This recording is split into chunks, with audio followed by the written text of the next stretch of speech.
এখন বাজে ভোর ওই 5টার মতো। পুজো শেষ করে নাচানাচি করে ফ্রেশ হয়ে যখন ঘুমোতে যাব তখন বাজে ওই 3:30-এর মতো। কিন্তু যেই ঘুমোতে যাব চলে গেল কারেন্ট। আর এই গরমে কি কারেন্ট চলে গেলে ঘুম আসে বলো? ঘরের জানলা দিয়ে দেখছিলাম বাইরের আকাশটা পরিষ্কার হচ্ছে, আস্তে আস্তে আলো ফুটছে, তাই চলে আসলাম ছাদে। লাস্ট 2-3 দিন ধরে ঠিকভাবে ঘুম হয় না। চোখ মুখ দেখে তো বুঝতেই পারছো যে কী পরিমাণ ক্লান্ত হয়ে আছি। ঘুম পাচ্ছে ঠিকই, কিন্তু ঘুমোতে পারছি না, মাথাও যন্ত্রণা করছে। তাই প্রিয়া এখানে দাঁড়িয়ে দাঁড়িয়ে আমার মাথায় হাত বুলিয়ে দিচ্ছে। আকাশের অবস্থা হচ্ছে এখন এরকম, পুরো আকাশ কালো হয়ে আছে আর ঝিরিঝিরি বৃষ্টি হচ্ছে। আর আমাদের এই এরিয়াতে না একটু বৃষ্টি বা একটু হাওয়া দিলে কারেন্ট চলে যায়।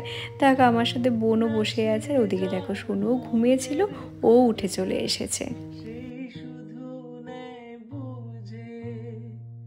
কোনো বছরই পুজোর পরের দিনের ব্লগটা তোমাদের সাথে শেয়ার করা হয় না। এই বছর যখন জেগেই আছে তাই ভাবছি টুকটুক ক্লিপ নিয়ে যতটুকু পারবো তোমাদের সাথে শেয়ার করব। হাঁটতে হাঁটতে ছাদের এই পাশটাতে আসলাম যেখানে রান্না হচ্ছে। এই কাকিমণিদের জিজ্ঞেস করাতে জানতে পারলাম ওনারা সারা রাত্রি ঘুমোয়নি, সারা রাত্রি ধরে ওনারা রান্না করছেন।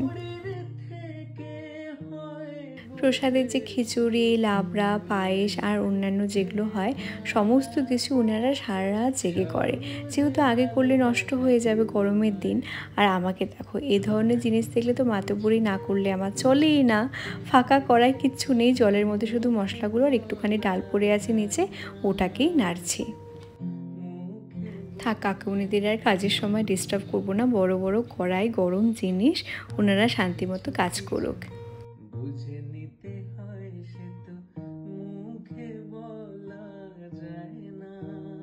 আকাশ যে পরিমাণ খারাপ করেছে আর যে পরিমাণ বৃষ্টি হচ্ছে, মনে হচ্ছে না অত সহজে কারেন্ট আসবে। চলো প্রসাদে কী কী রান্না হয়েছে তোমাদেরকে একবার দেখাই। এখানে হয়েছে ছোলা, আলু আর পনির দিয়ে একটা তরকারি, কি অসাধারণ হয়েছে দেখতে। আর তার সাথে খিচুড়ির সাথে যেটা মেন সেটা হচ্ছে লাবড়া, নানা রকমের সবজি দিয়ে এটা করা হয়েছে। আর এখানে আছে পায়েস।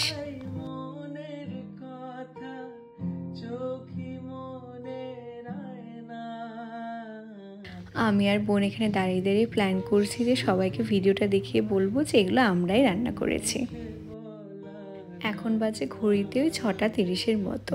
যারা কারেন্ট যাবার আগে ঘুমিয়ে পড়েছিল ওরা তো ঘুমিয়েই আছে, আর আমরা এরমভাবে ফ্যানের দিকে তাকিয়ে আছি। কারেন্ট একবার আসছে আবার চলেও যাচ্ছে, কিন্তু এখন আর জেগে থেকে লাভ নেই, আমরা এখন জোর করে ঘুমোবো, কারণ 2 ঘন্টা তো ঘুমোতেই হবে, না তো কালকে আমাদের আর কেউ খুঁজে পাবে না। এই তো ঘুম থেকে উঠেও পড়েছি, একদম গুনে গুনে 3 ঘন্টার মতো ঘুমিয়েছি। ফ্রেশ হয়ে ড্রেসটা চেঞ্জ করে নিলাম। আমি তো নিজে থেকেও কিছু চেনা মানুষদের নিমন্ত্রণ করি যাদেরকে মা চেনে না, ওরা এসে আমার কথা জিজ্ঞেস করে, আর মা তো চিনতেই পারে না। তো চলো এবার নিচে যাওয়া যাক। পুজোর পরের দিন সকালবেলা আমাদের উঠোনের পরিবেশটা থাকে ঠিক এরকম, পাড়া প্রতিবেশী, আত্মীয় স্বজন সবাই প্রসাদ খেতে আসে।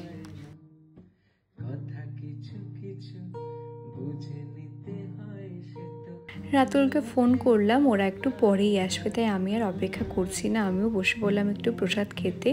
সেই উপোস ভেঙে একটুখানি প্রসাদ খেয়েছি, তারপর তো আর কিছু খাওয়া হয়নি, তাই বসে পড়লাম ওদের সবার সাথে প্রসাদ খেতে।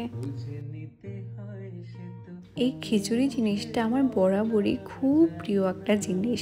ছোটোবেলা থেকেই বাড়িতে এত পুজো হয়, এত খিচুড়ি খাই, তবুও যেন এই খাবারটার প্রতি আমার লোভ যায়ই না। সবারই গরমে কাজ করতে করতে একদম অস্থির অবস্থা।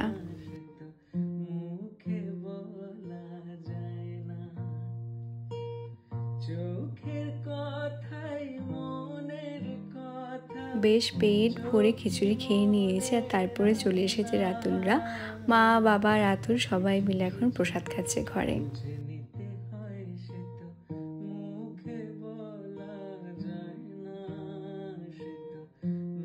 গরম থেকে বাঁচার জন্য এখানে দেখো রাতুল পারলে ফ্যানটাকে ফ্রিজের ভিতরেই ঢুকিয়ে দিচ্ছে। তারপরে দুপুরে খাওয়া দাওয়া আমি কিছুই আর ভিডিও করতে পারিনি, একবারে চলে আসলাম বিকেলবেলায়। আজকে তো ফাদার্স ডে, তাই যাবো একটু রাতুলদের বাড়িতে বাবাকে সারপ্রাইজ দিতে। সাথে নিয়ে যাচ্ছি দিদিকে আর বোনকে। বোন তো কখনোই রাতুলদের বাড়িতে যায়নি, আর বিয়ের পরেও যাওয়া হয়নি, তাই বোন আর বোন জামাইকে নিয়ে এখন যাচ্ছি রাতুলদের বাড়িতে। কেকও নিয়ে নিয়েছি। বাবাকে কোনো কিছুই জানানো হয়নি যে আমি আসবো বা কেক কাটিং হবে, মাকে আগে থেকে সবটা বলে রেখেছিলাম।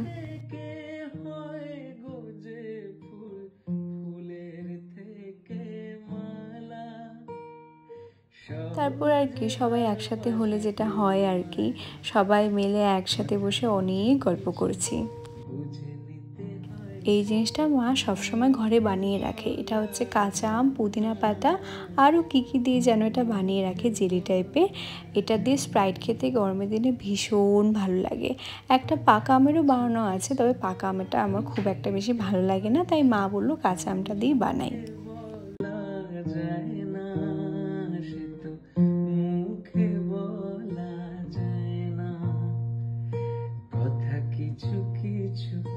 বুঝে নিতে হয় সে তো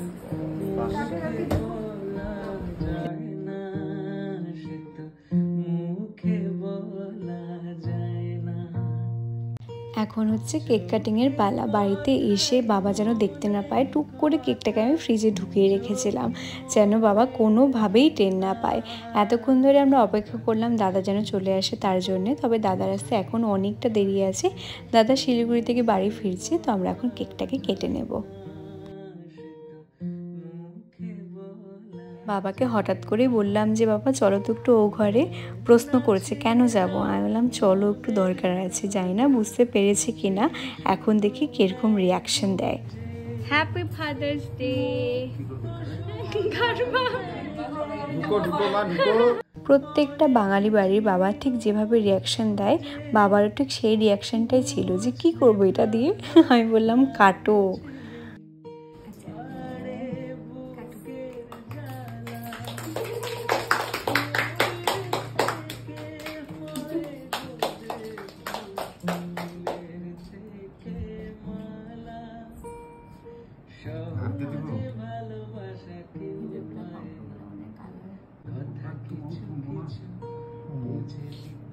রাত লাড্ডু খাবো তো, গোটা লাড্ডু খাইছে বড় বড়। ঠিকই আছে।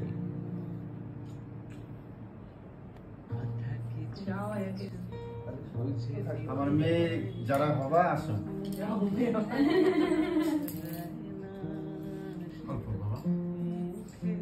লাড্ডু খাবো।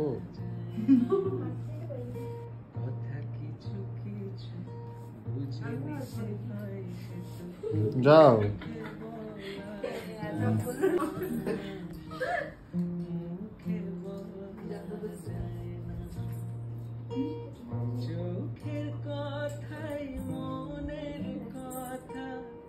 গল্প করতে করতে বাইরে যে ঝড় শুরু হয়েছে আমরা ঠিকভাবে টেরই পাইনি। তারপর আর কি একটা টোটো ডাকলাম, এখন টোটো করে বাড়ি ফিরবো। আর কি দিদি, দিদি কই যাও দিদি? বাড়ি যাই। আরে আমি তোমার বড় ফ্যান দিদি। একটা সেলফি, একটা সেলফি, একটা।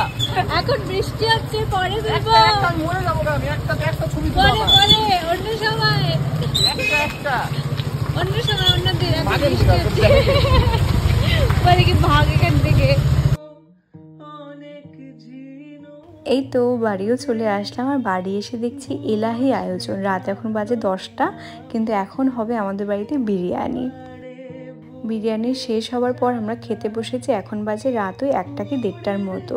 দাদাও চলে এসেছে শিলিগুড়ি থেকে, একদম ডিরেক্ট আমার এখানে ঢুকেছে।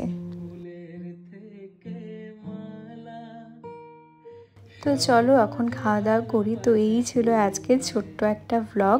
আশা করছি ভিডিও তোমাদের সবার অনেক অনেক ভালো লেগেছে। তোমাদের সাথে দেখা হবে অন্য কোনো সুন্দর একটা ভিডিওতে। ততক্ষণের জন্য সবাইকে টাটা, বাই।